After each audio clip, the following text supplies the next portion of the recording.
Despite having the constitutional mandate in place, the legislature now wants to increase the minimum wage by almost 80% just 3 years later.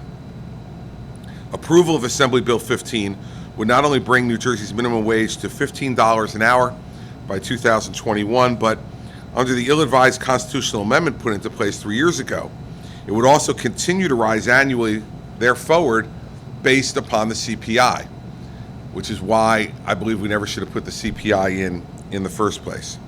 But this bill would make New Jersey only the third state in the nation to adopt a minimum wage of $15, and it would trigger an escalation of wages that will make doing business in New Jersey unaffordable. So today, in consideration of the current constitutional mandate to increase the minimum wage annually based upon the Consumer Price Index, the high taxes and the often overwhelming regulations that New Jersey businesses have been subjected to in the past and could be subjected to again, I'm vetoing Assembly Bill 15, absolutely.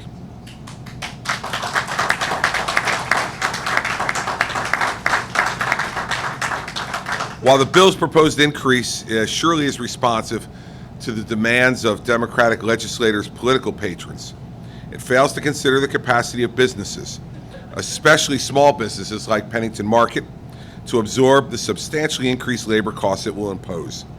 For instance, we met with a small businessman who owns 2 gas stations and a convenience store in Bergen County.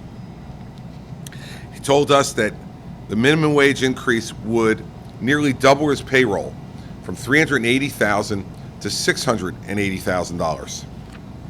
Wendy's restaurants have already announced that it will roll out self-service kiosks and reduce its number of employees.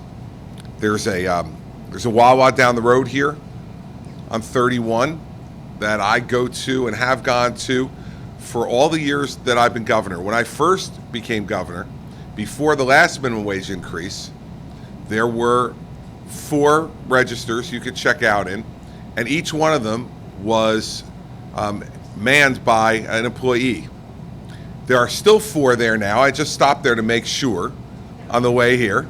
There are still 4 there, except only one of them is manned by an employee, and the other 3 are self-serve.